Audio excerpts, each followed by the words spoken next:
What's going on, everyone? Happy Friday. Hope you guys are doing well. Looking over here like I'm a fucking telemarketer. um, so if you read the caption, that's kind of like what the video is about, and it's hopefully for some of you that it might help or that you can relate to what I'm talking about. So, of course, what we do is fitness events, but there's a lot more to fitness. Than just the actual workouts, but hopefully through fitness, as we've been doing, we're able to help others. So I was talking about the Serenity Prayer, and there's a long story how basically how I became aware of it. I'll tell you, there's an organization called CODA. It stands for Codependency Anonymous. It's kind of like AA, but obviously it's for codependency, for emotional stuff, and I ended up in there. Um, my mom sent me there. She always, of course, both of my parents always look after me. But when I was going through stuff, yeah, it hurt to see for them to see me going through what I was going through. Specifically, I'm sure you all know some of you guys been through divorce and things like that, and it's not just when you go through those things, it's not just the end of that particular relationship, but if you have kids, it's what comes along with it. I grew up with my parents. My parents are still together 42 years later. So I think the hardest thing for me for that situation was just, I guess, the hopeless feeling that I couldn't give what I had, which was growing up with both of my parents together. So realizing, my kids are going to grow up in two separate homes took me a long time to really accept it. And that's kind of what the Serenity Prayer is about. And I'll read it so I don't fuck it up. So the first thing on the Serenity Prayer, it says, God grant me the serenity to accept the things that I cannot change. And then the second part, it says, the courage to change the things that I can. And lastly, and the wisdom to know the difference. And it's very three simple, very simple words, phrases, but fuck, man, like I will say it took me literally like 2 years to really apply that into my life, to really believe it. But it truly does, because if you look at the first thing where it says you're asking God to grant you the serenity to accept the things that you cannot change. That's the thing, something that people struggle with. Like, first of all, so when it comes to people's decision, when people decide to do something, they already decided a long time ago before that's brought up to you or whoever. So things like that, sickness, you getting fired from your job, certain thing, a lot of things, basically anything out of your control, that you can't change. The hardest thing is to accept them, right? So it's like almost any 12-step program, AA, anything like that. It has to do with acceptance, right? If you can't accept things, you will never even move on to the next step, because you just can't accept the reality. And but the sooner you accept the reality, then that sets you up to the next thing. So on the second part, when he talks about the courage to change the things that I can or that you can, um, for that particular part is very important, because we all have things that we can change, but sometimes we choose to not accept what we can't change, and we ignore the things that we're actually able to change. So, and that applies to any facet of your life. If you have a really, I don't know, bad supervisor, whatever, if that person's personality is just unprofessional and the person's not, you can't change that person.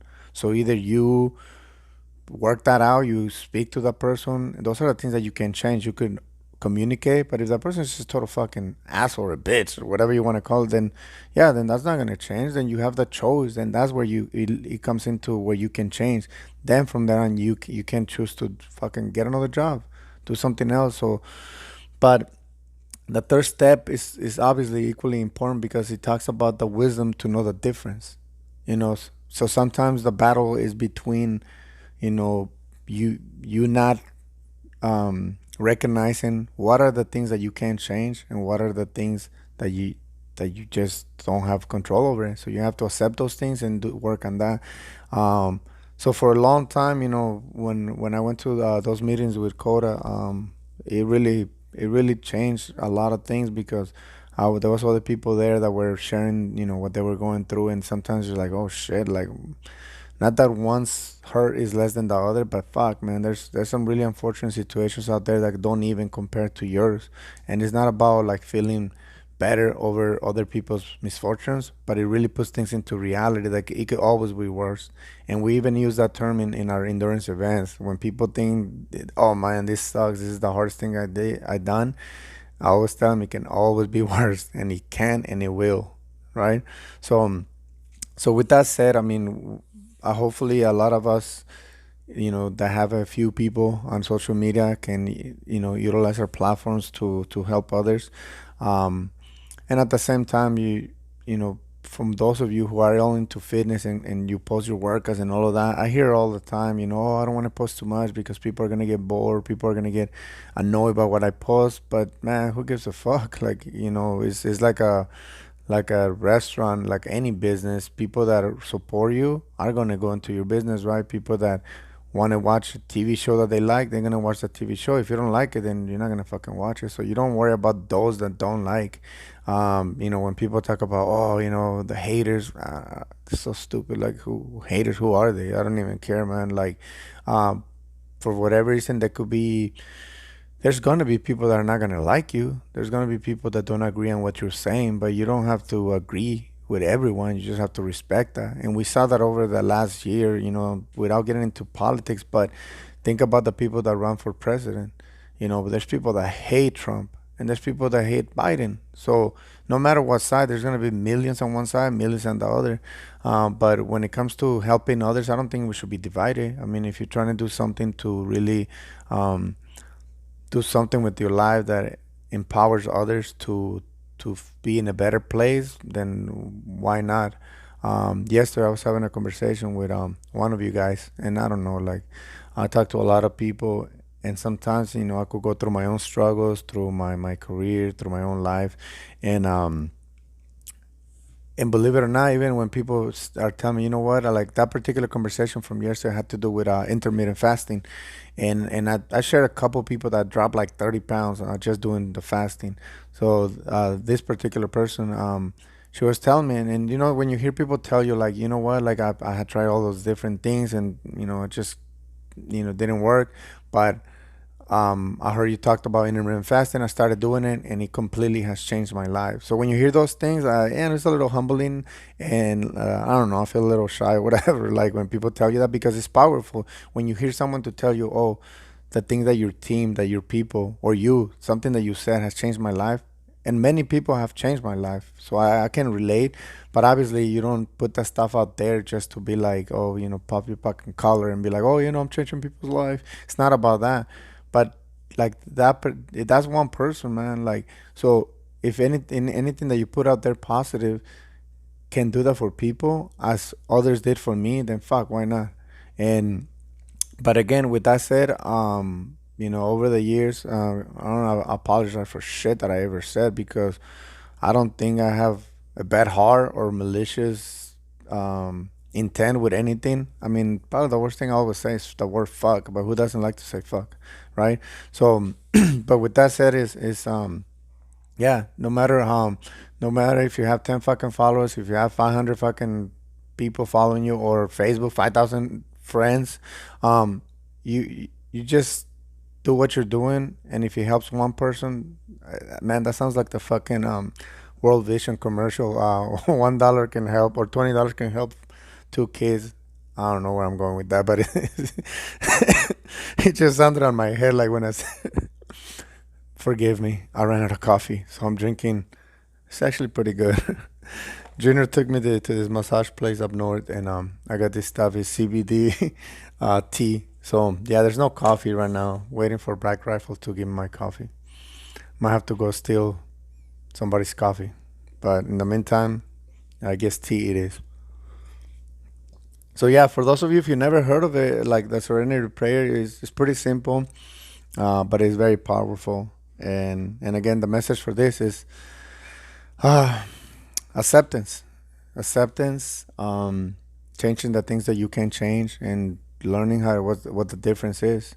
Um, I'm 41, so at this point, I lived quite a few years, and even at times, when people's decisions hurt you or your decision hurt others, the fact of the matter is that you don't have to be an asshole or a complete bitch and treat people a certain way just because their decision hurts you.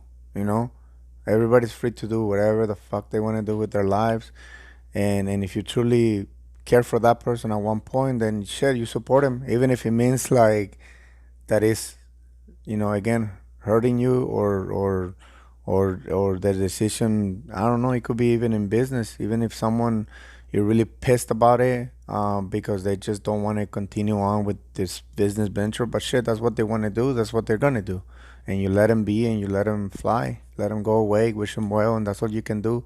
But hopefully, I have a lot of friends now that are from day one when I started this 7 years ago, and no matter what, if no matter like even when it comes to events, the people that do my events, I encourage them to do other people's events. This weekend, for example, Theo and his group Delta, they're doing an event in Culver City, overnight event, and him and somebody else from his team, they went up to Gilroy to do our event. And one point in the middle of everything, I told everyone about his event, and I say, hey, he's having an event coming up in March. If you can, join them, because it's not you can't own people. You can't own, oh, these are my Machete Madness crew. You can't go do nothing else. It's nah, people are free to do whatever they want, and we know what these events can do for others. So with that said, I hope you guys have an awesome fucking morning.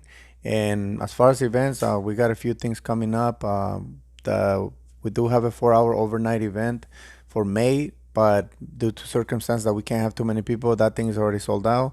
But we are having a Cinco de Mayo 5K virtual, but I'll be running it at the lake. Anyone that wants to join me, within reason, don't fucking have 50 people show up. Same thing with the marathon for May, and that's for Memorial Day. We will be in San Francisco running that one. But yeah, other than that, be a good fucking person. Good night. Actually, it's not good night. Good morning. Shit. I need coffee, man.